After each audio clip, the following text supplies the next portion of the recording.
وہ 3 باتیں بتائیں جو کپل ایک دوسرے سے لازمی پوچھیں. اس کا ایک سیمن انالیسس ہو جانا چاہیے کہ وہ بچہ پیدا کرنے کی صلاحیت رکھتا ہے کہ نہیں. ہماری گائنی کی ایمرجنسی میں every second day we get patients جو آتی ہیں بلیڈنگ کے ساتھ اور ان کو کئی بلڈ لگانے پڑتے ہیں. ایک آبجیکٹ کی طرح لڑکی کو لے کے جاتے ہیں, بچہ پیدا کرنے کی مشین. یہ جو نکاح نامہ ہے نا, اس کو ایک میمورینڈم آف انڈرسٹینڈنگ کی طرح لکھنا چاہیے. اچھا, یہ باتیں بھی ہیں. یس, دین کو اگر ہم دھیان سے پڑھیں, مہر کی تو کوئی لمٹ ہی نہیں ہے. دین ہمارا کہتا ہے کہ he is bound to arrange maid for the woman. اگر آپ افورڈ نہیں کر سکتے تو بآواز بلند اس کا شکریہ ادا کریں, اس کو کہیں کہ یہ تمہارا کام نہیں ہے, لیکن کیونکہ میں غریب ہوں, میں ارینج نہیں کر سکتا, تو تمہارا بہت بہت شکریہ کہ تم میرا ہاتھ بٹاتی ہو. دونوں کام سے آ رہے ہیں, وہ اخبار لے کے بیٹھ گیا ہے نہا دھو کے, اور وہ بیچاری پھرکی کی طرح گھوم رہی ہے, بچے اس کے ساتھ چمٹے ہوئے ہیں, کھانا رکھنا ہے, مرد کا برتن صاف کرنا. مردانگی پہ اٹیک ہے ان کے. اب ایک لیٹسٹ ریسرچ آئی, جب ڈیولپ ہو رہا ہوتا ہے نا بچہ شروع کے ویکس میں, پیشنٹ آئرن ڈیفیشنسی میں ہوگی تو زیادہ چانس ہے کہ وہ فیمیل کی طرف اس کی ڈفرینسیشن ہو, مطلب وہ بیٹی بن جائے گی. تو آئرن سٹورز جو ہیں اس کا خیال رکھیں. یہ بیٹیوں کا حق ہے کہ اچھی بوٹیاں ان کو دی جائیں. بیٹیوں نے جا کے اپنے جسم میں سے نئے انسان پیدا کرنے ہیں, مشینیں تو نہیں ہے نا. میں یہ شرطیہ کہہ سکتی ہوں کہ اگر کہ میلز کو بچے پیدا کرنے جائیں تو یہ خلقت ختم ہو جائے گی, کیونکہ ایک بچے کے بعد پورے مرد ریفیوز کر دیں گے کہ ہم نے تو بچہ پیدا نہیں کرنا. لڑکیوں کو کس قسم کے لڑکے سے کبھی شادی نہیں کرنی چاہیے؟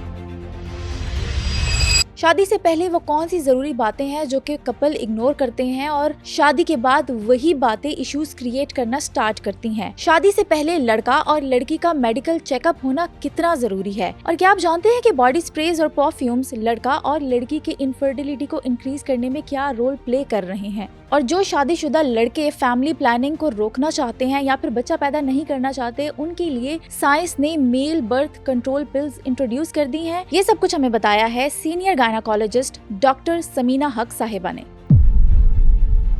ڈاکٹر صاحبہ, شادی سے پہلے وہ کون سی چند باتیں ہیں جو کپل ایک دوسرے سے عموماً پوچھتے نہیں ہیں, اگنور کرتے ہیں, شادی کے بعد وہی باتیں مسئلہ بناتی ہیں؟ میرے خیال میں اس کا ایک سیمن انالیسس ہو جانا چاہیے کہ وہ بچہ پیدا کرنے کی صلاحیت رکھتا ہے کہ نہیں. اور اگر آپ لڑکی والے یہ کہیں گے کہ ہمیں اس کا سیمن انالیسس کر کے بتائیں تو وہ رشتہ تو ٹوٹ جائے گا. یہ اتنی آرتھوڈاکس تھنکنگ ہے لڑکے والوں کی.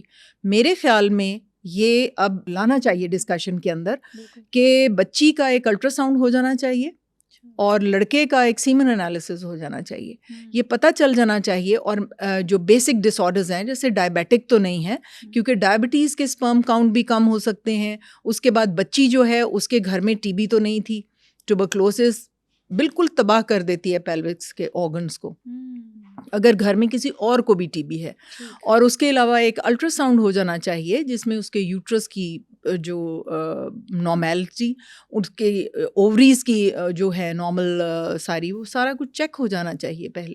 مطلب دونوں طرف سے ہونا چاہیے. دونوں طرف سے ہونا تو کرتے ہی نہیں ہے. کہاں کرتے ہیں؟ لڑکی والے کو کہہ دیں گے ٹھیک ہے, وہ کہیں گے اوکے کوئی مسئلہ نہیں ہے کروا لیتے. لڑکے والے کو کہیں گے, وہ تو اکڑ جائیں گے کہ ہمارے لڑکے میں مسئلہ, یہ تو پاسبل ہی نہیں ہے. تو یہ چینج ہونا چاہیے نا. یہ ہمارا دین تو ہمیں اجازت دیتا ہے اس بات کی. اور لڑکے لڑکی کو ایک دوسرے کے ساتھ فیملی کی موجودگی میں بیٹھنا چاہیے. اس کے بعد ان کو بات چیت کرنی چاہیے. اس کی لکس ضروری ہیں, وہ دنیا کے بارے میں کیسے سوچتا ہے, اس کے گھر میں رشوت کا پیسہ تو نہیں آتا, حرام کا مال تو نہیں کماتا. یہ بہت ضروری باتیں ہیں جو کہ لڑکی والوں کو لڑکے والوں کے متعلق پتہ ہونی چاہیے. پارٹنر سلیکٹ کرتے وقت کون سی باتیں لازمی اپنے دماغ میں رکھنی چاہیے؟ دین ہمارا لڑکی والے کو سپیریئر رکھتا ہے کہ وہ اپنی جان کا ٹکڑا, اپنے دل کا جگر کا ٹکڑا نکال کے کسی کے حوالے کر رہے ہیں. تو ان کی رسپیکٹ کم از کم جو داماد آ رہا ہے وہ اپنے ماں باپ سے زیادہ ان کی رسپیکٹ کرے.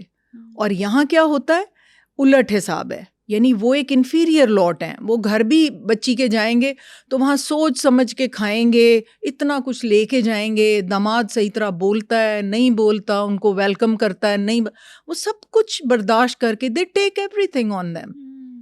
وہ ایک کوئی ریزسٹنس کوئی وہ شو ہی نہیں کرتے کہ ہم نے جگر کا ٹکڑا تمہیں دیا ہے تو تم کم از کم ہماری عزت تو کرو. وہ جوتی کی نوک پہ رکھ رہے ہوتے ہیں ان لوگوں کو. تو یہ سارا سسٹم جو پاکستان میں اسپیشلی ہے اس کو بدلنا پڑے گا, کیونکہ یہ دین کے اوپر تو ہم چل ہی نہیں رہے. اور کسی بھی ملک کے کسی بھی اسٹینڈرڈ کے ساتھ آپ دیکھیں ایک آبجیکٹ کی طرح لڑکی کو لے کے جاتے ہیں. آبجیکٹ, ایک بچہ پیدا کرنے کی مشین, یا اگر وہ کما رہی ہے تو آپ یقین کریں کہ میرے پاس پیشنٹس آتی ہیں اور وہ کہتی ہیں کہ جی ہم کماتے ہیں لیکن میرے میاں کے اکاؤنٹ میں پیسہ جاتا ہے, پھر میری ہی پے میں سے وہ چند ہزار مجھے میری پاکٹ منی دیتا ہے. یہ میجورٹی جو جیسے یہ ٹیلی فون آپریٹرز ہیں یا ٹیچرز ہیں یا اس کیڈر کی جو خواتین ہیں ان کا ہسبینڈ پیسے لیتا ہے. اور ورکنگ ویمن جو ہیں وہ خاص طور پہ پہلے ہمارے زمانے میں یہ ہوتا تھا کہ اگر کوئی ڈاکٹر ہے یا نرس ہے یا اور پروفیشنل ہے تو اس کی قابلیت کی وجہ سے اس کو پسند کیا جاتا تھا کہ ہم ایک پڑھی لکھی بچی لے کے آئیں تاکہ ہمارے بچے پڑھے لکھے ہوں, ہماری جو آنے والی نسل ہے اس کو یہ ایک انسان, اچھا انسان بنانے میں ہماری مدد کرے. مگر اب اٹ از آل فائنینشیل, وہ جو ان کی ویلیو ہے اس کے لیے ڈاکٹر سے شادی کرنی ہے. وہ ڈاکٹر کی پریکٹس کا پیسہ نظر آ رہا ہوتا ہے, وہ یہ نظر آ رہا ہوتا ہے کہ وہ تو پڑھی لکھی ہے, وہ تو بچوں کو بھی پڑھا لے گی, ٹیچر کی ضرورت ہی نہیں پڑے گی. ایک کانسٹنٹ ایک ڈاکٹر آن ڈیوٹی آپ کے گھر میں موجود ہے, ٹھیک ہے, اور وہ ڈاکٹرز سگڑ بھی بہت ہوتی ہیں. تو اس لیے یہ آج کل جو ہے نا وہ کرائٹیریاز ہی بدل گئے ہیں. مطلب رشتے بھی مطلب کے طور پہ ہو رہے ہیں, نہ خوبصورتی دیکھی جا رہی ہے, نہ ایجوکیشن دیکھی جا رہی ہے, نہ. تو آپ نے جو سوال کیا ہے کہ کیا دیکھنا چاہیے ایک لائف پارٹنر میں, آپ کو لائف پارٹنر سے ملٹیپل میٹنگز کرنی پڑیں گی اس کے لیے. اچھا, آپ کو میرے خیال میں ٹیلی فون کے اوپر ٹیلی فون نمبر ایکسچینج ہونے چاہیے فیملی کی موجودگی میں. اچھا, اور ان کو ماں باپ کو کانفیڈنس میں لے کے دونوں طرف سے they should talk to each other, اور پھر سمجھنے کی کوشش کریں کہ کیا یہ میرا آئندہ خیال رکھے گا. کیونکہ دیکھیں آپ, دین نے ہمیں پہلے باپ کی سپرویژن میں رکھا ہے, ٹھیک ہے, باپ ہمیں اسکول لے کے جاتا ہے, کالج لے کے جاتا ہے, ہمیں ہر برائی سے بچاتا ہے. اس کے بعد بھائی آ جاتے ہیں, اور جب نکاح ہو جاتا ہے تو ایک کسٹوڈین بن جاتا ہے ایک شوہر, اس کی سیفٹی کا, اس کی عزت کا رکھوالا, اس کی صحت کا رکھوالا, اس کی ایموشنل انٹیگریٹی کا وہ رکھوالا بنتا ہے. لیکن ایسا تو کوئی بھی نہیں ہوتا. ہارڈلی کوئی پرسنٹیج, شاید 2 to 3% آف مین ہوں گے جو یہ اس کرائٹیریا پر پورے اترتے ہوں گے. تو تھنگز نیڈ ٹو چینج. میں اسی لیے پوڈ کاسٹ میں, میں ادھر ٹی وی کے شوز میں میں ان باتوں کو باہر نکالتی ہوں کہ یہ سب کچھ چینج ہونا پڑے گا, اس معاشرے کو چینج ہونا پڑے گا. یہ بھی ابیوز کی ایک فارم ہے نا کہ آپ فائنینشیل ابیوز کر رہے ہو, آپ اچھا کچھ شوہر ایسے بھی ہوتے ہیں جو لاکھوں کماتے ہیں لیکن بیویوں کو 30,000 مہینہ خرچہ دیتے ہیں, تو یہ ایک فائنینشیل ابیوز کی فارم ہے کیا؟ دیکھیں آپ تو لوگوں کی بات کر رہے ہیں. میری ایک کنسلٹنٹ گائنیکالوجسٹ فرینڈ ہے, جس گھر میں وہ رہتی تھی, جس کو اس نے سجایا بنایا سب کچھ کیا, خاوند نے کبھی بھی اس کو یہ نہیں بتایا کہ اس کے پراپرٹی کے کاغذ کہاں رکھے ہوئے ہیں, یہ پراپرٹی کس کے نام ہے. ہاں, وہ اس گھر میں رہتی ہے, اس کو سجاتی بناتی ہے, تو وہ جب پوچھتی ہے تو کہتا ہے تم نے کیا کرنا ہے پوچھ کے, تو جھگڑا شروع کر دیتا ہے. تو وہ ارن کر کے اس کے ساتھ مل کے وہ ساری پراپرٹی بنا رہی ہے, اور وہ خامن نے اپنے نام رکھا ہے کہ کس کے نام کیا ہوا ہے, اس نے آج تک پراپرٹی کے کاغذ ہی نہیں دیکھے. آپ اس لیول کے کنسلٹنٹ کا بھی المیہ دیکھیں گے کیا ہے. مطلب جو لوگ جتنے زیادہ ایجوکیٹڈ ہیں وہ بھی ان چیزوں کو نہیں سمجھ پا رہے, وہ بھی چیزوں کو نہیں سمجھ پاتے. پھر یہ ہے کہ اگر آپ ارن کر رہی ہے کوئی خاتون بہت زیادہ, کوئی بزنس وومن ہے یا کوئی کنسلٹنٹ ہے, کچھ ہے, تو اس کی کمائی وہ ٹیکن فار گرانٹیڈ لیتے ہیں کہ she will be looking after all the finances. Exactly, وہ گھر میں بھی کام کرے گی, ہاں, وہ باہر بھی کام کرے گی, وہ فائنینسز کو بھی لک آفٹر کرے گی. ہم تو بس عیاشی میں بیٹھے ہوئے ہیں اور ہم انجوائے کر رہے ہیں. شادی کا کیا, اور پھر وہ صاحب جو جن کی میں آپ کو بات بتا رہی ہوں, وہ اس کنسلٹنٹ کو کہتا تھا گیٹ کے باہر اپنا اوور آل اتار کے آیا کرو. گھر میں تم ایک بہو ہو اور ایک بیوی ہو, اوور آل باہر اتارو گیٹ سے باہر.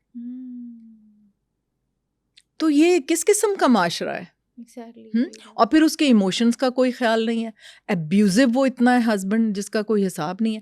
وہ بیچاری کیونکہ لائم لائٹ میں ہے, وہ باہر آ کے بتا ہی نہیں سکتی کہ میرے ہسبینڈ, وہ آگے کنسلٹنٹ, جونیئر کنسلٹنٹ اس کے آگے ہاتھ باندھ کے کھڑے ہوئے ہیں, وہ رول کر رہی ہے وہاں وارڈ میں, اور گھر آ کے اس کے ساتھ کیا سلوک ہوتا ہے وہ کسی کو بتا بھی نہیں سکتی.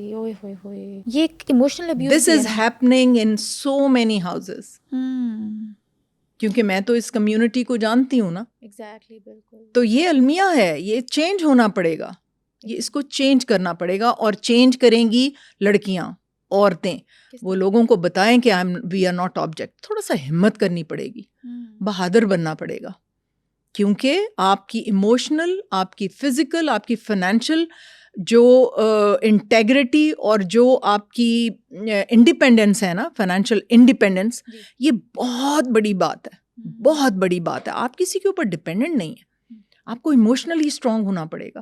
اب وہ ایموشنلی اتنی اسٹرانگ نہیں ہے, ٹھیک ہے, وہ ایموشنلی بھی تھوڑی سی فریجائل ہے, اور محبت بھی بڑی ہے اس کو شوہر سے, اور وہ اپنی ہر چیز نکال کے بھی دے دیتی ہے کہ جی کسی طرح میں اس کی خوشی حاصل کر لوں, وہ سب کچھ ارن کر کے بھی اس کو دیتی ہے, مگر خاوند خوش ہی نہیں ہو رہا اس کا. تو یہ محبت تو نہ ہو, یہ تو بے وقوفی ہے. دیکھو ایک آئی ڈونٹ نو, وہ کہتی ہے کہ یس اٹ از بے وقوفی, لیکن وہ کیا کرے, وہ اپنے بچے ہیں, وہ بھی فادر کے ساتھ بہت اٹیچڈ ہیں, ایک گھر ہے, باہر تو لوگ سمجھ رہے ہیں بڑا ہیپی کپل ہے, یہ تو کمال کا کپل ہے, اور اندر کیا ہے کہ ابیوزو ہے, فزیکل بیٹنگ بھی ہو رہی ہے, ٹھیک ہے, اور اس کے ماں باپ آتے ہیں تو یہ گھر سے چلا جاتا ہے, I don't want to meet them. یہ تو کتنی غلط بات ہے, ڈس ریسپیکٹ. اتنا سب کچھ سننے کے بعد مجھے یہ بتائیں کہ لڑکیوں کو کس قسم کے لڑکے سے کبھی شادی نہیں کرنی چاہیے. شادی سے پہلے یہ فیصلہ کر لینا چاہیے کہ او مائی گاڈ, اس لڑکی میں یہ ٹریٹس ہے تو مجھے تو شادی نہیں کرنی. یہ جو نکاح نامہ ہے نا, اس کو ایک میمورینڈم آف انڈرسٹینڈنگ کی طرح لکھنا چاہیے. دونوں فیملیز بیٹھ جائیں, لڑکا لڑکی بھی بیٹھ جائیں, اور ان کو بتائیں کہ جی یہ ہماری بچی پڑھ رہی ہے, آپ کا کیا خیال ہے, یہ بعد میں جاب کر سکتی ہے, ساری باتیں کلیئر کریں. اگر وہ کہتے ہیں کہ ہاں جی جاب تو کر لے, ہمیں تو کوئی اعتراض نہیں ہے, پھر اس کے اوپر اگلا سوال یہ آتا ہے کہ اگر وہ جاب سے آئے گی اور آپ کا لڑکا بھی جاب سے آئے گا, گھر کو کون دیکھے گا, ہاؤس ہولڈ کون کرے گا, برتن کون دھوئے گا, صفائی کون کرے گا, مینج کون کرے گا. Yes, you should write it in the نکاح نامہ. وہ ایک میمورینڈم آف انڈرسٹینڈنگ MOU کے طور پہ, صلح صفائی میں, جھگڑے سے نہیں.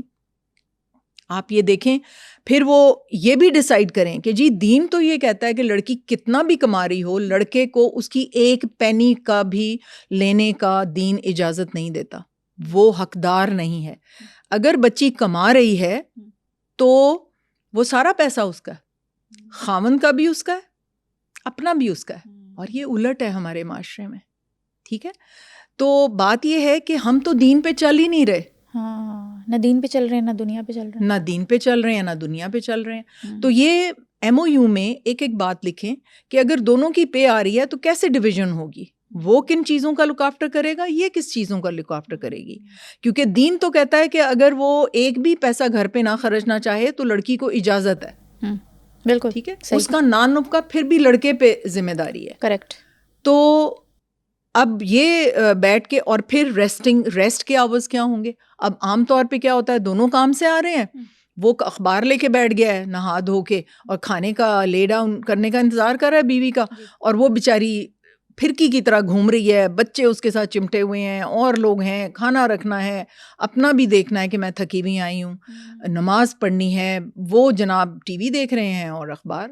اٹھ کے اگر وہ اپنی بیوی کی ہیلپ کر دے گا, اگر بچے کو پکڑ لے گا تو وہ تو کہیں گے جی تھلے لگا ہوا ہے, تھلے لگ گئے, یہ تو بیوی کے, یہ تو بچے پالتا ہے, یہ تو بچے اٹھاتا ہے.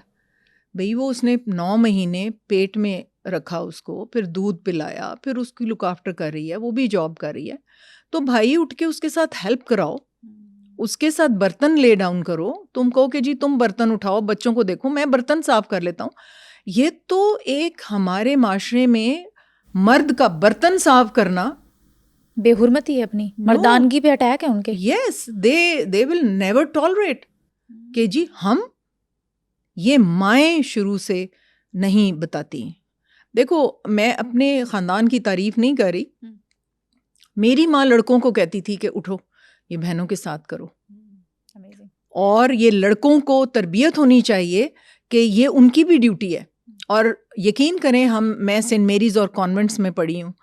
سینٹ میریز اور کانوینٹ سکولز میں 5ویں تک لڑکوں کو بٹن لگانا, ہیم کرنا, انڈا بنانا, چاول ابالنا, اور کوئی چیز ادھڑ جائے اس کو ٹھیک کرنا, استری کرنا, کلف لگا کے استری کرنا, یہ چھوٹی چھوٹی چیزیں سکھاتے تھے.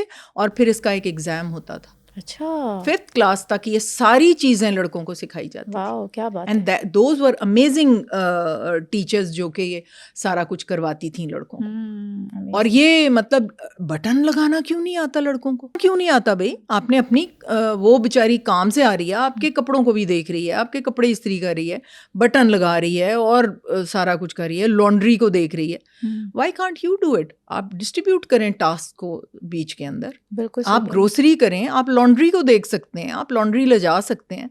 پورا گھر اس عورت پہ چھوڑ کے پھر اسی آپ پے بھی لے رہے ہیں. کس قسم کا معاشرہ ہے یہ؟ مجھے تو سمجھ نہیں آتی. بیوی کے ساتھ ظلم ہے, کسی اور کی بیٹی کے ساتھ ظلم ہے, اور پھر جب اپنی بیٹی ہوتی ہے تو 100 سوال کھڑے ہو جاتے ہیں ان کے ذہن میں. ہمارے زمانے کا ہوتا تھا نا 52 تولے چاندی, اور جی نبی اکرم صلی اللہ علیہ وآلہ وسلم نے اپنی بیٹی کو جتنا دیا, مہر معجل اور غیر معجل. معجل وہ ہوتا ہے جو اسی وقت پے کریں, غیر معجل جو طلاق کے وقت دیں. تو وہ اسی کی رسم چلتی آئی کہ جو نبی اکرم صلی اللہ علیہ وسلم نے اپنی بیٹیوں کو دیا اس حساب سے. مگر ایسا کچھ نہیں ہے. دین کو اگر ہم دھیان سے پڑھیں تو اس کے اندر یہ ہے کہ مہر کی تو کوئی لمٹ ہی نہیں ہے. اچھا, یہ تو مرد کی جو فائنینشیل سٹیٹس ہے یہ اس کے مطابق ہوتا ہے. اگر مرد کا فائنینشیل سٹیٹس جو ہے اس کے اندر he is bound to arrange for a maid for the woman, کہ ایک نوکرانی کا ارینج کرے. یہاں تک کہ دودھ پلانے والی ویٹ نرسز ہوتی تھیں پرانے زمانے میں, دودھ بھی وہ پلاتی تھیں, ماں کو یہ بھی وہ تکلیف نہیں دینا چاہتے تھے, لیکن اور وہ پیڈ نرسز ہوتی تھیں. اب دین ہمارا کہتا ہے کہ آپ نے بچے کو لک آفٹر کرنے کے لیے میڈ بھی رکھ کے دیں, اور اس کے علاوہ اگر آپ نہیں رکھ سکتے اور وہ خود کام کر رہی ہے اور خود دودھ پلا رہی ہے اور سارا کام اس کے اوپر ہے, آپ کے ماں باپ کو بھی دیکھ رہی ہے سب کچھ, تو اگر آپ افورڈ نہیں کر سکتے تو بآواز بلند اس کا شکریہ ادا کریں, اس کو کہیں, اس کی پریز کریں کہ یہ تمہارا کام نہیں ہے, لیکن کیونکہ میں غریب ہوں, میں ارینج نہیں کر سکتا, تو تمہارا بہت بہت شکریہ کہ تم میرا ہاتھ بٹاتی ہو. کیا بات ہے, دین کتنی فیسلٹی دیتا ہے ہمیں. اور اگر وہ ارینج کر سکتے ہیں تو they need to arrange a maid. اس کی ہر ریکوائرمنٹ, اس کی ہر چیز ان کو یہ کرنی پڑے گی. اور حق مہر جو ہے یہ تو اس کی کوئی لمٹ نہیں ہے, اور یہ ڈیسائیڈ ہو جانا چاہیے. نکاح جو ہم شادی والے دن, بارات والے دن کرتے ہیں, اٹ از ٹوٹلی رانگ. پہلے سے اس کے اوپر برین سٹارمنگ ہونی چاہیے, لڑکے والوں سے اور لڑکی والوں سے بیٹھ کے ایک MOU تیار کریں. نکاح نامے میں ڈبل پیج ہوتا ہے اور اس کے اوپر کچھ کالمز ہوتے ہیں, اس کے ساتھ پیجز اٹیچ کریں. اس کے اوپر ساری ڈیٹیل لکھے, چھوٹی سے چھوٹی ڈیٹیل لکھے کہ اگر رات کو بچہ ماں ٹھیک نہیں ہے اور رات کو بچہ رو رہا ہے تو کیا باپ اٹھ کے اس کو دیکھے گا, کہ وہ ماں ہی اٹھ کے اپنی بیماری میں اٹھ کے اس کو دیکھے گی. بچے تو دونوں کے ہیں نا, اور تربیت بھی دونوں نے کرنی ہے. تو یہ جب بچہ بگڑ جاتا ہے بس ماں کا کام ہے اس کی تربیت کرنا. No, father is equally involved, should be equally involved. تو اس لیے یہ MOU تیار کرنا شادی کو, جس نے بھاگنا ہے بھاگ جائے بھائی, جس نے نہیں رشتہ کرنا پہلے ہی چلا جائے, پہلے پتہ تو ہو کہ یہ ہماری بچی کو. پھر میں نے یہ ٹی وی شوز میں اور میں نے اپنے جو میں لکھتی بھی ہوں کچھ آرٹیکلس وغیرہ, اس کے اندر یہ لکھا ہے کہ جو باپ ہے, آپ یہ دیکھو کہ لڑکے اکثر ماؤں کے ساتھ زیادہ اٹیچ ہوتے ہیں, بچیاں جو ہیں وہ باپوں کے ساتھ زیادہ اٹیچ ہوتی ہیں, ان کے دل کا ٹکڑا, ان کے جگر کا ٹکڑا ہوتی ہیں. کیسے باپ ایک خونخوار, ایک بدتمیز آدمی کے ہاتھوں اپنی بیٹی کو دے کے پھر اس کا پتہ بھی نہیں کرتا. یہ تو باپ کی نیگلیجنس ہے نا. میرے خیال میں رخصت کرنے سے پہلے ایک پرائیویسی میں اپنے داماد کے ساتھ میٹنگ کرے, کئی میٹنگز کرے, اس کو بتائے کہ میں نے اس طرح پیار سے پالا ہے اس کو, میں نے کندھوں پہ کھلایا ہے اس کو, میں نے اپنے ہاتھوں سے نوالے ڈالے ہیں اس کے منہ میں, اور میں نے اس کو پڑھایا لکھایا, لوگوں سے بچایا, میں نے دنیا کی ہر چیز سے بچا کے اب تمہارے حوالے کر رہا ہوں, تم اس کے پروٹیکٹر ہو, تم اس کے پروٹیکٹر ہو, میرے بعد تم اس کے ولی ہو, میں تمہارے حوالے کر رہا ہوں. اس کو بتائیں, اس کو ایجوکیٹ کریں کہ میری بیٹی کو یہ چیزیں پسند نہیں ہیں, وہ بڑی نازک ہے, وہ یہ کام نہیں کر سکتی, اس نے کبھی بھی, جس نے کھانے نہیں پکائے کبھی, پہلے بتائیں اس کو کہ جی اس کو کھانا پکانا نہیں آتا. بعد میں وہ تیری ماں نے ایوی نہیں سکھایا, تیری ماں نے ایوی نہیں سکھا کے بھیجا. بھئی you find out before you bring that girl to your house. پہلے پوچھو اس کو کھانا پکانا آتا ہے کہ نہیں. تمہیں نہیں پسند, اس لڑکی کو چھوڑ دو, جس کو کھانا پکانا آتا ہے اس کو لے آؤ. ٹھیک ہے نا. یہ تو ہمیں بہت سے پوڈ کاسٹ اور بہت سی ٹرانسمیشنز کرنی پڑیں گی تاکہ لوگوں کی سوچ تبدیل ہو. آپ نے حق مہر کی بات کی کہ پہلے سے MOU سائن کرنا چاہیے, لیکن ڈاکٹر صاحبہ لڑکے والے نا جج کرتے ہیں, پھر کہتے ہیں کہ ابھی سے اتنی ڈیمانڈ کر رہے ہیں, شادی کے بعد کیا کریں گے؟ تو لڑکی والے کیوں نہیں جج کرتے کہ اگر ہماری اتنی سی بات یہ نہیں مان رہے, بعد میں لڑکی کے ساتھ کیا سلوک کریں گے؟ لڑکے والوں کے لیے اتنا وہ ریڈ فلیگ نہیں ہوتا جتنا لڑکی والوں کے لیے وہ ریڈ فلیگ ہے. صحیح بات ہے کہ اگر یہ اتنی سی بات پہ اتنا کر رہے ہیں تو یہ تو پھر ایک آبجیکٹ کو لے کے جا رہے ہیں جس کے ساتھ جو مرضی سلوک کریں. یہ جج کرنے کا سب سے اچھا طریقہ ہے. صحیح بات ہے. ان کو بلنٹلی نہ کہیں, ان کو کہیں کہ جی جو شریعت ہمیں لڑکے کی حیثیت کے مطابق حق مہر دلوانے کا رائٹ رکھتے ہیں, تو آپ بتائیں کہ یہ معجل یا غیر معجل آپ نے کون سا کرنا ہے اور کتنا اس کو دینا ہے. یہ پہلے سے کلیئر کریں ساری باتیں. اور میرے خیال میں تو معجل ہی ہونا چاہیے, پہلے سے پے کریں. طلاق کے بعد کون دیتا ہے؟ کوئی بھی نہیں دیتا. اور اس پیسے کا فائدہ بھی نہیں ہے. کیا کرنا اس لڑکی نے؟ نہیں, اس کی سیکیورٹی کے لیے تو بعد میں, لیکن بعد میں لوگ دیتے نہیں ہیں. ہاں نہیں دیتے, بھاگ جاتے. وہ تو عدالتوں سے رجوع کرو اور پتہ نہیں کیا کرو. کون ہے جو دیتا ہے کہ لو جی. میرے ایک ماموں تھے ویسے, انہوں نے لڑکی نے خود مانگی تھی, ان کی بہو نے خود طلاق مانگی تھی, تو انہوں نے کہا کہ بیٹے یہ تمہارا حق مہر ہے, بلکہ میں تمہیں تمہارا سامان بھی ٹرک میں ڈال کے اس کے ماں باپ کو بلایا, کھانا کھلایا, اور کہا کہ میں نہیں طلاق نہ میرا بیٹا دینا چاہتا ہے, یہ لینا چاہتی ہے, لیکن دیکھیں یہ میں نے پورا سامان اس کا ٹرک میں نے کرایہ بھی ٹرک کا خود دیا ہے, اور آپ کے لیے لیوش کھانا بھی پکایا. میں بڑے اچھے ماحول میں اس کو رخصت کرنا چاہتا ہوں, تو ہماری طرف سے اس کو کوئی تکلیف نہ ہو. ہونا بھی ایسے چاہیے. ٹھیک ہے. تو اس طرح کر کے یہ دشمن پتہ نہیں کیسے بن جاتے ہیں ایک دوسرے کے. ان کو تو ایک دوسرے کے سپورٹیو فیملیز بننا چاہیے, ان کو تو گرو کرنا چاہیے اکٹھے. میں تو اس طرح دیکھتی ہوں کہ دو فیملیز میں جہاں اسٹرانگ پلرز ہوں, ان کو مل کے ایک بہت اسٹرانگ سی کوئی چیز بن جانا چاہیے, انسٹیٹیوشن بنانا چاہیے. اور وہ ایک دوسرے کے اگینسٹ ہو جاتے ہیں, دشمن بن جاتے ہیں. کبھی عدالتیں کھل رہی ہیں ان کے لیے, اور کبھی کچھ ہو رہا ہے. اور اتنی زیادتی لڑکیوں کے ساتھ ہوتی ہے. بہت ریئر ہے کہ لڑکوں کے ساتھ زیادتی ہو, کبھی کبھی لڑکوں کے ساتھ بھی زیادتی ہو جاتی ہے. اور بہت کیئرنگ لڑکا ہوتا ہے, لیکن وہ بچی کے دماغ میں ہی نہیں آ رہا ہوتا کہ میری کیا ذمہ داریاں ہیں. تو کبھی کبھی ایسے بھی ہوتا ہے, لیکن وہ بہت ریئر ہے. بہت زیادہ تر بچیاں قربانی کا جذبہ لے کے آتی ہیں, اور وہ بالکل نائیو ہوتی ہیں, بالکل معصوم ہوتی ہیں, اور پھر وہ آہستہ آہستہ آ کے سیکھتی ہیں کہ میں نے اب ایک ہے نا, ایک ماحول ہے نا, آپ کسی کو جنگل میں ڈال دیں تو پھر وہ اپنی اینیمیز کو پہلے آئیڈینٹیفائی کرے گا, پھر ان سے بچنے کی ترکیبیں ڈھونڈے گا, تو پھر وہ ٹرین ہونا شروع ہو جاتی ہیں کہ اب میں نے بچنا کیسے ہے ان چیزوں سے. ایگزیکٹلی. اور اسی دوران اس کی مینٹل ہیلتھ جو ہے وہ بیڑا غرق ہو جاتی ہے. یس, ہماری ایمرجنسی, گائنی کی ایمرجنسی میں ایوری ڈے تو نہیں, شاید every second day we get patients جو آتی ہیں بلیڈنگ کے ساتھ, اور ان کو کئی بلڈ لگانے پڑتے ہیں. تو یہ پیرنٹس کو, باپ کو, اپنے بیٹے کو سکھانا چاہیے. دیکھیں میں یہ ایڈوکیٹ کرتی ہوں کہ ماں کو اپنی بیٹی کو ساری لائف کی جو ریالٹیز ہیں نا وہ بتانی چاہیے, گود میں بٹھا کے. جب وہ 8-9 سال کی ہو اس کو بتانا شروع کر دے کہ دیکھو یہ ہے reality of life. Monthly regularity کے بارے میں بتائے. وہ ادھر ادھر سے سیکھتی ہیں, ادھر ادھر سے, وچ از رانگ. ماں should be the best friend of a daughter, باپ should be the best friend of his son, اور اس کو ہر بات بتائے. ہمارے ایک جاننے والے ہیں, اور وہ مجھے ہنس کے بتا رہے تھے کہ دیکھو آج میرا بیٹا یہ پوچھ رہا تھا. تو میں نے کہا کہ میں تمہیں بتاؤں گا, تم میرے پاس بیٹھو, I will tell you everything about this, don't ask anybody else, کسی کے پاس نہیں جانا, میں تمہیں بتاؤں گا. اور میرے بیٹے کے بیچ میں کوئی شرم و حیا نہیں ہے. آئی ٹیل ہم every thing he ask from me, جو مجھ سے پوچھتا ہے میں اس کو گود میں بٹھا کے, پاس بٹھا کے, I have tried to be his best friend. تو مجھے بغیر کسی شرم کے, بغیر کسی جھجک کے, وہ مجھ سے ہر بات پوچھ لیتا ہے. کیا بات ہے, کیا بات ہے. یہ ریلیشن شپ ہونا چاہیے.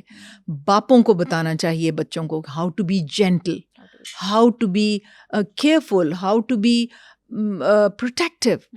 ٹھیک ہے, ایک یہ ذہن میں وہ لڑکوں کو ڈالیں کہ دیکھو ایک کسی کی جان تم لے کے آ رہے ہو, تو try to be gentle in everything you do with her, try to be gentle. تو یہ باتیں تو اسکول میں بھی بتانی چاہیے. ہم پری میرٹل کاؤنسلنگ اپنے کلینک پہ, میرا نیس پارک فیز 1 میں ہے فرینڈز IVF سینٹر, اور وہاں پہ ہم پری میرٹل کاؤنسلنگ جو ہے وہ لڑکوں اور لڑکیوں کی ہم یہ کہتے ہیں کہ اگر نکاح ہوا ہے تو بے شک دونوں آ جائیں, اور اگر منگنی ہوئی ہے تو لڑکی پیرنٹس کے ساتھ آ جائے, لڑکا اپنے والد کے ساتھ آ جائے, یا لڑکا اکیلا آ جائے. ہمارے پاس میل کاؤنسلرز ہیں جس کے اندر ایک پورا میتھوڈیکل ہم 1 ہفتے کا ان کو کورس دیتے ہیں, جس کے اندر ہم نوٹس دیتے ہیں ان کو, ان کے کویسچنز آنسر کرتے ہیں, ان کو ایناٹومیکل وہ ہر چیز بتاتے ہیں, فیملی پلاننگ کے بارے میں بتاتے ہیں کہ ان کو کیسے ڈیل کرنا ہے, کیا کرنا ہے. تو we tell them everything about the first encounter, we tell them everything about pregnancy, we tell them everything about contraception, اور ہر چیز ہم ان کو بتاتے ہیں. پھر ان کو سوشل لیول پہ بھی کہ کس طرح انہوں نے بچی کے پیرنٹس کے ساتھ, بچی کے والدین, اس کے رشتہ داروں کے ساتھ کیسے ڈیل کرنا ہے, کوئی پرابلم ہو جائے تو ڈیل کیسے کرنا ہے, آپ نے اپنے پیرنٹس کو اور وائف کو ڈیل کیسے کرنا ہے, بیلنس کیسے رکھنا ہے, دین کی روشنی میں, آپ کے سوشل سیٹ اپ کی روشنی میں, آپ کے ملک کے قوانین کے مطابق آپ نے کیسے چلنا ہے. تو this thing should be, I think this should be taught in schools, at least colleges. لڑکوں کو تو کوئی کچھ نہیں بتاتا, لڑکیوں کو بھی کوئی کچھ نہیں بتاتا. اور اس کو ہم نے ایک غلط نام دیا ہوا ہے, اس کو ہم نے دیا ہوا ہے sex education. This is not sex education, this is talking to the boy and the girl about realities and physiology of life.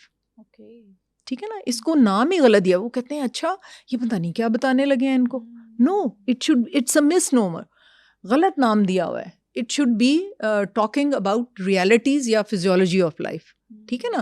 تو یہ اگر ہم ایک سٹل سا نام اس کو دیں گے نا, تو پھر لوگ سمجھیں گے کہ یہ بتانا بہت ضروری ہے. بہت ضروری ہے, کیونکہ لوگ نام سن کے ڈر جاتے ہیں کہ پتہ نہیں کیا ہوا ہے, یہ کیا بات ہے, کون سی بلا ہے. بالکل. اور اگر آپ پرائیویٹ اسکولس ہیں ان کو ہم نے اپروچ, یہ جو پبلک اسکولس ہوتے ہیں ان میں تو میں لیکچرز کافی جا کے پرسنل ہائیجین اور اس کے بارے میں, آپ یقین کریں کہ پرسنل ہائیجین کا بچیوں کو سکھانا تھا پرائیویٹ اسکول میں. انہوں نے کہا جی ہم انڈیویجول اسٹوڈنٹ کے پیرنٹ سے پہلے پوچھیں گے کہ جی ان کو یہ وہ چاہتے ہیں کہ ہم ان کو یہ بتائیں کہ نہ بتائیں, اور اگر میجورٹی پیرنٹس نے مان لیا تو پھر we will allow you to talk to the children. ورنہ وہ تو کہیں گے کہ جی آپ کیا بتا رہے ہیں ہمارے بچوں کو, غلط چیز سکھا رہے ہیں. ان کو یہ لگتا ہے کچھ غلط بتا رہے ہیں نا. نہیں, وہ انٹرنیٹ سے بے شک جو مرضی غلط ملت سیکھتے رہیں, صحیح طریقے سے نہ سیکھیں. صحیح بات. یہ پیرنٹس کو بھی ایجوکیٹ ہونا پڑے گا کہ یہ these things are very very important for their children. یہ ان کو خود, لیکن خود وہ تب بتائیں گے نا جب خود ایجوکیٹ ہوں گے. جب خود کو ہی نہیں پتا, ان کو ان کے پیرنٹس نے نہیں بتایا کہ what is the right way, what is the right thing, what is the norm in پوری کمیونٹی جو پڑھی لکھی سویلائزڈ کمیونٹیز ہیں, ان کے اندر کیا نارمز ہوتے ہیں. باڈی اسپرے یا پھر پرفیوم یوز کرنے سے آپ کی ہیلتھ خراب ہوتی ہے, یہ کیا سینیریو ہے؟ آپ جب باڈی کو دیکھیں نا تو یہ ایک چلتا پھرتا معجزہ ہے. اللہ سبحانہ تعالیٰ نے یہ ایک ایسا معجزہ بنایا ہے کہ میں جتنا اس کو ڈیپ جاتی ہوں اس کے, اور نئی نئی ریسرچز آتی ہیں, ابھی تو ہمارے سائنسدان پوری چیزیں ڈسکور بھی نہیں کر سکے اس کے بارے میں. تو پوری باڈی ہارمونز پہ چلتی ہے. ہارمونز یا کیمیکل میڈیٹرز ہوتے ہیں, یا وہ سگنلنگ ہوتی ہے. جیسے ہارٹ میں اپنا اس کا پاور ہاؤس ہے, اس کا برین کنٹرول نہیں ہے. برین ڈیڈ بھی ہو جائے تو ہارٹ چلتا رہتا ہے, ٹھیک ہے نا. اس کا اپنا ایک اسٹور ہاؤس ہے, ایک اپنا پاور ہاؤس ہے جو ہارٹ کو بجلی پیدا کر کے دیتا ہے. تو ہر چیز جو ہے وہ سگنلنگ سے ہوتی ہے, کیمیکل میڈیٹر سے ہوتی ہے اور ہارمون سے ہوتی ہے. اب ہارمونز کیمیکلز ہوتے ہیں. اب جتنے یہ پرفیومز ہیں ان کے اندر پیرابینس ہیں ان کی شیلف لائف انکریز کرنے کے لیے, اور تھیلیٹس ہیں ان کو خوشبو دینے کے لیے. اب تھیلیٹس اور پیرابینس یہ دونوں ہارمون ڈسرپٹرز ہیں, یہ ڈسرپشن کر دیتے ہیں ہارمونز کی. اور یہ بھی نہیں, آپ کے لوشنز, لپسٹکس, کاجل, ہر چیز, makeup, cosmetics, they are all hormone disruptors. پھر آپ یہ جو ہوا میں آپ اسموگ اندر لے کے جاتے ہیں, یہ پلاسٹک انڈسٹری اور کارپیٹ انڈسٹری کے جو فیومز ہیں, دے آر اگین ہارمون ڈسرپٹرز. آپ یہ صرف لنگس کو ہی نہیں خراب کر رہے, آپ کے پورے ہارمونز کو خراب کر رہے ہیں. پھر آپ پولی ایسٹر کے کپڑے, آج کل جو فیشنیبل کپڑے ہیں وہ سب پولی ایسٹر مکس بھی نہیں ہے, پیور پولی ایسٹر کے بنے ہوتے ہیں, 100% پولی ایسٹر. اور پولی ایسٹر کہاں سے آتا ہے؟ آپ کے پیٹرولیم سے, پیٹرول سے, وہ جو خوفناک چیزیں ہیں, دے آر آل ہارمون ڈسرپٹرز. آپ پولی ایسٹر کی رضائیاں, پولی ایسٹر کے تکیے وہ آپ انہیل کرتے ہیں, سارا پولی ایسٹر اندر جاتا ہے, وہاں جا کے یہ زینو ایسٹروجنز بن جاتے ہیں, اور آپ کے پوری اووری کا ستیہ ناس, پالیسسٹک اویرین ڈیزیز کرتے ہیں, فائبرائڈس کرتے ہیں, فائبرو ایڈینوماز بناتے ہیں, فائبرو ایڈینوسز یوٹرس کی کر دیتے ہیں, پھر تھائرائڈ کے پرابلمس کر دیتے ہیں, ڈائبٹیز آج کل اتنی ہو رہی ہے. تو these are all hormone disruptors. پھر آپ جو پیکٹ میں چیزیں لیتے ہیں جن میں پریزرویٹو ڈلے ہوتے ہیں, جیسے یہ کیچپس ہیں, اور یہ ڈبل روٹی میں بھی پریزرویٹو ڈلا ہوتا ہے. پھر ہر چیز جو آپ کیمیکل کے ساتھ بناتے ہیں اور اس کو پریزرو کرتے ہیں, دے آر آل ہارمون ڈسرپٹرز. یہ مسالے وغیرہ بھی, یہ جو ہم نقلی مسالے, دے آر آل ٹیسٹ انہینسرز ان کے اندر ہوتے ہیں, وہ کیمیکلز ہوتے ہیں, بڑھ رہی ہے, اسی لیے انفرٹیلٹی بڑھ رہی ہے. پلاسٹک جو ہے, جیسے ہم پلاسٹک کی ڈسپینسرز ہیں, پلاسٹک کے گلاس, برتن, ہم گرم گرم کھانا, بچے ہوئے کھانے جو ہوتے ہیں ہم پلاسٹک کے ڈبوں میں ڈال کے رکھ دیتے ہیں, دے آر آل ہارمون ڈسرپٹرز. اور یہ میں آپ کو بتاؤں کہ لیٹسٹ جو ایک ریسرچ آئی ہے اس میں جو لڑکوں کے اریکٹائل ڈس آرڈرز ہو رہے ہیں, جب انہوں نے ان کی بایوپسیز لیں تو ان کے پرائیویٹ پارٹس کے اندر پلاسٹک ڈیپوزیشن ہوئی ہوئی تھی. تو اتنا پلاسٹک, میں اس دن ٹریول کر رہی تھی جہاز میں, میں نے دیکھا ہر چیز پلاسٹک میں تھی, ہر چیز, چمچ اس کے پلاسٹک کے, گلاس جس میں وہ دے رہے تھے, کپ جس میں وہ چائے دے رہے تھے, وہ ہر چیز پلاسٹک ہے. آپ کچھ چیز آرڈر کریں وہ ہر چیز پلاسٹک کے کنٹینر کے اندر آپ کو ملتی ہے. تو ان چیزوں سے بچنا چاہیے. گھڑے کا استعمال شروع کر دیں, آپ نہری پانی کو بوائل کریں, اس کو گھڑے میں ڈالیں, خود ہی منرلز رات کو مٹی میں سے نکل کے اس کو منرل واٹر بنا دیں گے. اس کے علاوہ آپ ناریل کا تیل لگا لیں. یہ تو میں نے آپ کے شو میں آنا ہے تو لپسٹک لگائی ہے, سارا دن میں لپسٹک نہیں لگاتی. I use coconut oil for everything, for my face, for my lips, everything. وہ گاؤں سے میرے آتا ہے فریش, بالکل پیور کوکونٹ آئل, اور وہ استعمال کرتے ہیں. اور گھر میں شیشہ, مٹی, تام چینی اور یہ جو یہ والے برتن استعمال ہوتے ہیں. کوئی نان اسٹک برتن نہیں استعمال کریں, اس میں سارا وہ پلاسٹک ہم کھا جاتے ہیں. پلاسٹک کے چمچے استعمال نہ کریں. اچھا, لکڑی کی وہ جو ڈوئی ہوتی تھی وہ, یا لکڑی کے چمچ یہ استعمال کریں, یا اسٹینلیس اسٹیل کے کر لیں زیادہ سے زیادہ. اب ایک لیٹسٹ ریسرچ آئی ہمارے ملک میں, کیونکہ بیٹوں کا بہت, وچ آئی ایم ناٹ پروموٹنگ, خدا نہ خواستہ, مجھے تو ہمارے کلینک پہ تو جب بیٹی پیدا ہوتی ہے تو ہم مبارکباد دیتے ہیں, اور بیٹا پیدا ہوتا ہے تو ہم تسلی دیتے ہیں کہ اللہ بیٹی بھی دے گا انشاءاللہ, گھبرائیں نہیں آپ, ٹھیک ہے. کیونکہ نبی اکرم صلی اللہ علیہ وسلم ہمارے جو نبی تھے ان کو تو اللہ نے بیٹیاں ہی دی تھی نا, تو وہ سپیریئر ہی ہوں گی تو تب دی تھی نا, سپیریئر جنس دی تھی ان کو. تو ویسے بھی جنت کے سب دروازے پکاریں گے بیٹی والوں کو کہ آؤ میرے میں سے چلے جاؤ, اور بیٹے والوں کو تو جیسے برٹش ایئرپورٹ پہ, یو کے ایئرپورٹ پہ برٹش پاسپورٹ والوں کو جانے دیتے ہیں, اور پاکستانی پاسپورٹ کو روک لیتے ہیں کہ بھائی ٹھہر جو ابھی انٹیروگیٹ ہونے دو. تو اس طرح بیٹے والوں کو روک لیا جائے گا جنت کے باہر, یس, کہ ابھی رکو, تمہاری تو انٹیروگیشن ہونی ہے بہت سخت. جو دولت والے, دولت مند اور بیٹے والے, ان کو روک لیا جائے گا. مفلس اور بیٹیوں والے بشرطے کہ نیک ہوں نکل جائیں گے, جنت میں چلے جائیں گے. کیا بات.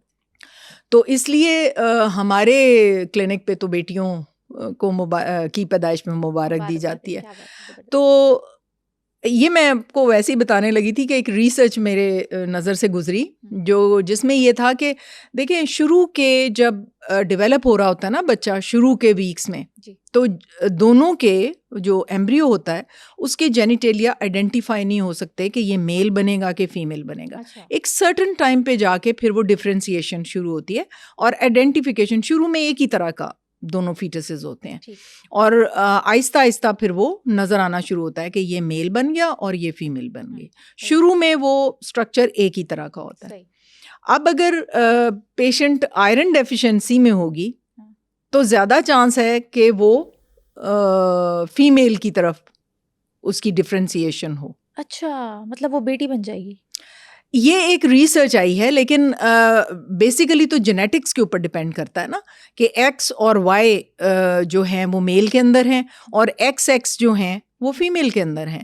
لیکن آئرن ڈیفیشینٹ اگر وہ ہوگی تو وہ ایکس کو اٹریکٹ کرے گی, یعنی میل کے جو دو سپرمز ہیں ایکس اور وائی, اگر عورت آئرن میں ڈیفیشینٹ ہے تو ایکس اس کی طرف زیادہ اٹریکٹ ہوگا.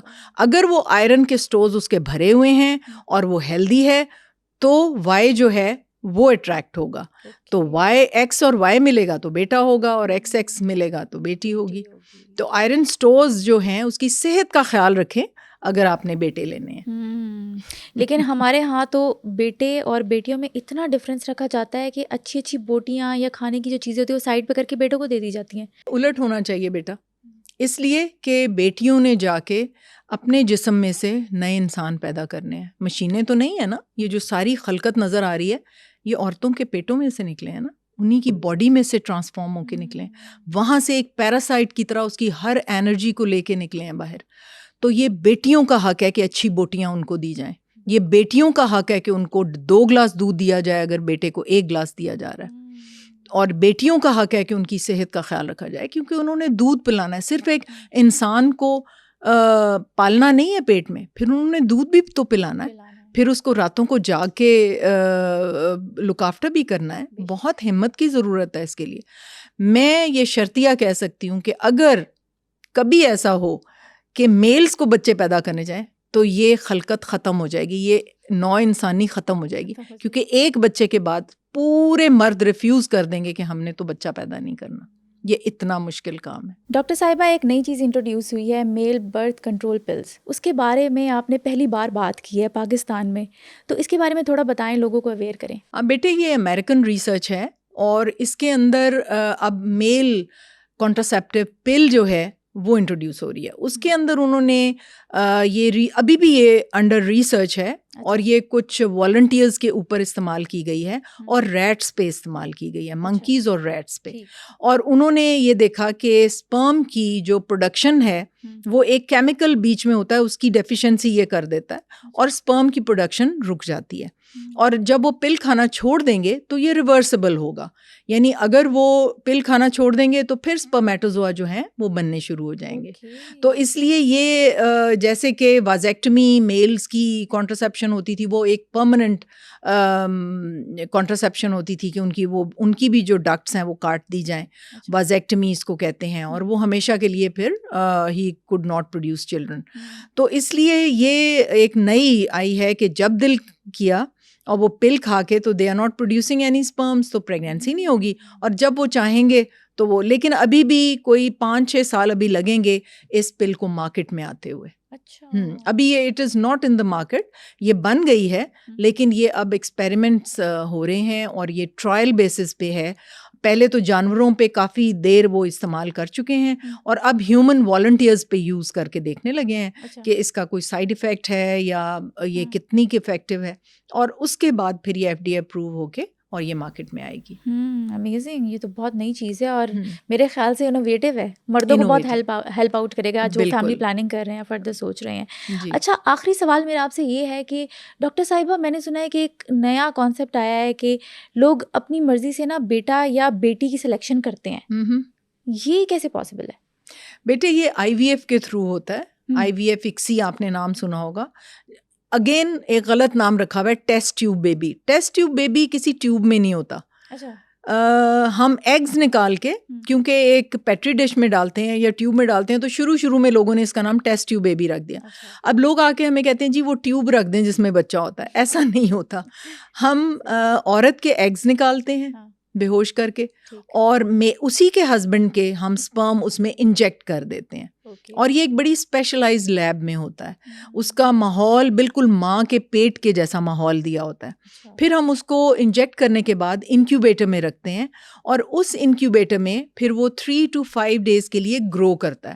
یعنی ایک سیل ہوتا ہے, ایگ ایک سیل ہوتا ہے, اس میں جب ہم سپرم کو انجیکٹ کرتے ہیں پھر وہ 2 میں ڈیوائڈ ہوتا ہے, پھر وہ 4 میں ہوتا ہے, پھر وہ 8 میں ہوتا ہے, پھر وہ 16 میں, اور اس طرح کر کے 16 سے 32, 32 سے 64 اس طرح کر کے وہ ڈیوائڈ ہوتا ہے. پھر ایک سٹیج آتی ہے جیسے آپ نے وہ دیکھا ہوگا چھوٹا شہتوت جو ہوتا ہے ملبری ٹائپ کا, اس طرح کی چیز بن جاتی ہے. بہت سے اس میں چھوٹے چھوٹے ببلز بن جاتے ہیں. ببل سے وہ مطلب ایسے بن جاتا ہے, اوپر سے سیلز ہوتے ہیں نا بہت سارے. اس کے بعد سینٹر میں ویکیولیشن شروع ہو جاتی ہے. سینٹر میں ویکیوم کریٹ ہونا شروع ہو جاتا ہے. ایک طرف بچے کا انر سیل میس بن جاتا ہے, دوسری طرف آنول یا پلیسینٹا بن جاتا ہے. پلیسینٹا جس نے خون لے کے دینا ہے, اور ایک طرف بچے کا میس بن جاتا ہے جس نے بچے کو پروڈیوس کرنا ہے. اب انر سیل میس کو تو ہم نہیں ٹچ کر سکتے, اس میں سے تو ہم سیل لیں گے تو بچہ ڈیفیکٹیو آ جائے گا. ٹھیک ہے نا. جو پلیسینٹا کا ٹیشو ہوتا ہے ہم ادھر سے لیزر کے ساتھ ایک سیل اتار کے بایوپسی لے لیتے ہیں. ٹھیک ہے. اس کو ہم پھر انکیوبیٹر میں رکھ دیتے ہیں, اور وہ ایک سیل لینے کے بعد ہم اس کو باہر کے ملک بھیج دیتے ہیں. ہم بیٹا اور بیٹی کا جو آئیڈینٹیفیکیشن ہے وہ تو ہم اپنی لیب میں کر لیتے ہیں, لیکن اگر موروثی بیماریاں دیکھنی ہیں اس میں تو پھر ہم باہر کے ملک بھیج دیتے ہیں. وہ 15-20 دنوں میں جیسے اس کے 10 ایمبریوز ہیں ہم 10 بایوپسیز لے کے بھیج دیں گے, اور وہ پھر نمبرنگ کی ہوتی ہے ہم نے, پھر وہ نمبرنگ کے حساب سے ہمیں بتائیں گے کہ یہ بالکل ہیلدی ہے, اس میں ڈاؤن سنڈروم ہے کہ نہیں. تو وہ ہمیں کنفرم بھی کرتے ہیں کہ یہ کون سی بیٹیاں ہیں اور کون سے بیٹے ہیں اور کس میں موروثی بیماری ہے.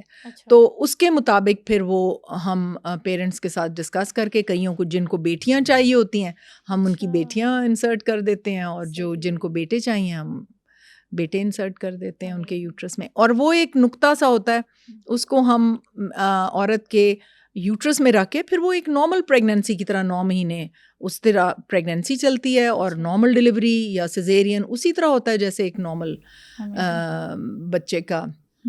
اور میں آپ کو بتاؤں کہ جو فرسٹ ٹیسٹ ٹیوب بیبی تھی لوئی براؤن, ایک بچی تھی جو سب سے پہلی دنیا کی ٹیسٹ ٹیوب بیبی تھی, وہ اب ہے کافی سالوں کی 54 سم تھنگ, اور اس نے نارملی کنسیو کیے بچے. اچھا. اور نارمل ڈلیوریز کی اپنے بچوں کی. ہاں, اس کے ہسبینڈ کی. اور جو first test tube baby mother تھی لوئی براؤن کی, جو ماں تھی, اس کی ڈیتھ ہو گئی ہے, لیکن لوئی براؤن کے اب 4 یا 5 بچے ہیں, اور اس نے نارمل ڈلیور کیے ہیں, نارمل طریقے سے کنسیو کیا. زبردست, امیزنگ. مطلب اتنی آسانیاں آ گئی ہیں, ایڈوانسمنٹ آ گئی ہے کہ آپ اپنی زندگی کو آسان کر سکتے ہیں. جی. اور اگر کسی مرد کے جرمز نہیں ہیں سیمن انالیسس میں, تو میرا پیغام یہ ہے کہ اس میں چھپانے کی بھی کوئی بات نہیں ہے. اور سیمن انالیسز اگر کر لیا ہے آپ نے شادی سے پہلے, تو پلیز دیکھو 2 طریقے ہیں نا. 2 باتیں ہیں, یا وہ بچی پیدا نہیں کر سکتی بچہ, کئی دفعہ انڈے دانیاں خالی اللہ تعالیٰ نے بھیج دی, انڈے ہیں ہی نہیں اس میں, یوٹرس بھی نہیں پراپرلی ڈیولپ ہوا, تو ان کے پیرنٹس کو میں کہتی ہوں کہ آپ کسی ایسے شخص سے شادی کریں جس کے بچے ہوں, بیوی فوت ہو گئی ہو کسی وجہ سے, اس کو ایک بیوی اور بچوں کی ماں چاہیے. ٹھیک ہے نا, اس کو ایک کمپینین چاہیے, اس کو گھر سنبھالنے والی عورت چاہیے. تو آپ ڈھونڈیں ایسا رشتہ جس میں کہ اس طرح ہو سکے. اور جب لڑکے پری میرٹل کاؤنسلنگ میں مجھے سمجھ آ جاتی ہے کہ نہ تو سیمن میں سپرم آ رہے ہیں, اور نہ ہم ایک ٹیسا کرتے ہیں, پھر پیچھے ٹیسٹیکلز میں سے لے کے دیکھتے ہیں کہ ادھر سپرمز ہیں کہ نہیں. اگر ادھر بھی سپرمز نہیں ہیں تو پھر میں لڑکوں کو ایڈوائز کرتی ہوں کہ بیٹے ایسی بچی ڈھونڈو جس کو پروٹیکشن چاہیے, ایک مرد چاہیے, اس کے بچے ہیں, خاوند فوت ہو گیا یا طلاق دے دی ہے یا اس نے ابینڈن کر دیا ان کو, تو تم ایسی لڑکی کو پروٹیکشن دو, because you can not have children. کسی بچی کی زندگی مت خراب کرنا. ٹھیک ہے. اور اب آج کل لڑکوں کے بہت زیادہ نقص آ رہے ہیں اسپرم کاؤنٹ میں. تو اس لیے میں اب یہ لڑکے کو خود چاہیے کہ اپنا پرائیویسی میں جا کے یہ 10-1500 کا یہ ٹیسٹ ہو جاتا ہے سیمن analysis.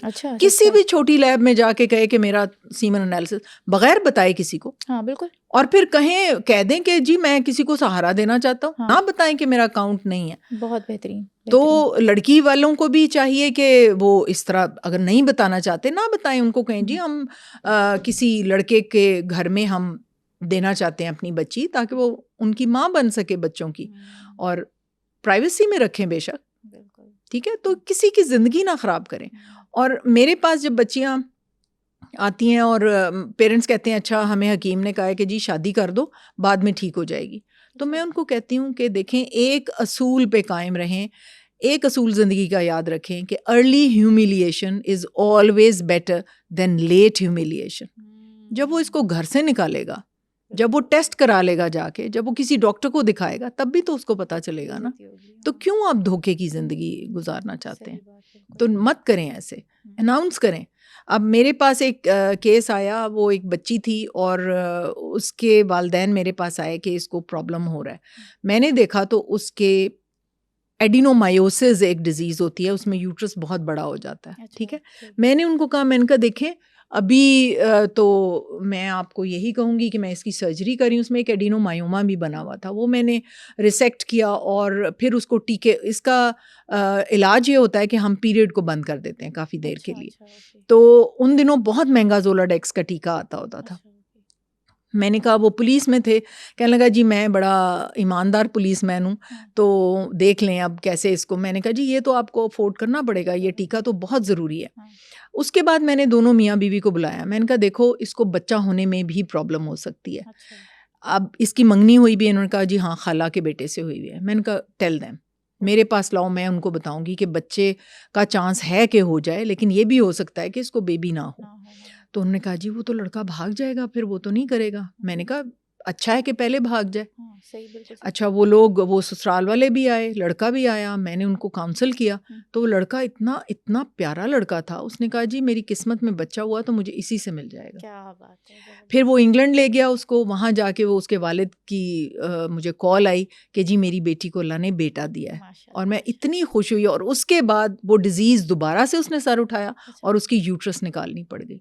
Now that couple has only one son, لیکن ایٹ لیسٹ ان کے پاس ایک اولاد ہے. تو یہ پہلے بتانا چاہیے کہ یہ نقص ہے لڑکے والوں کو بھی اور لڑکی والوں کو بھی. ڈاکٹر صاحبہ آخر میں یہ بتائیں کہ اتنی زبردست اور پیاری باتیں آپ نے ہم سے شیئر کی, اتنا نالج ہے آپ کے پاس. اگر کوئی بندہ آپ سے کانٹیکٹ کرنا چاہے پری میرج کاؤنسلنگ کے لیے یا کسی بھی حوالے سے, تو وہ کیسے کر سکتا ہے؟ بیٹے میرا لاہور میں بھی سینٹر ہے اور فیصل آباد میں بھی ہے. لاہور میں نیس پارک فیز 1 میں ہوتی ہوں. میرا کانٹیکٹ نمبر ہے 0300 866 4227 اور میرا 338 D1 نیس پارک فیز 1 لاہور میں ہوتی ہوں, اور وہاں فرینڈز IVF کے نام سے میرا سینٹر ہے. تو anybody they want to talk to me یا مجھ سے کوئی مشورہ کرنا چاہیں تو میں نے اپنا نمبر بھی دے دیا ہے, ایڈریس بھی دے دیا. بالکل, thank you so much. Thank you. سنو پوڈ کاسٹ کے بہت سے ایسے ویورز ہیں جنہوں نے ابھی سنو ڈیجیٹل چینل کو سبسکرائب بھی نہیں کیا, اور اگر آپ سمجھتے ہیں کہ میرے اس پوڈ کاسٹ سے آپ نے کچھ سیکھا یا پھر سمجھا تو ابھی سنو ڈیجیٹل چینل کو سبسکرائب کریں تاکہ میں اسی طرح کا ویلیویبل کانٹینٹ آپ سب لوگوں کے لیے لاتی رہوں.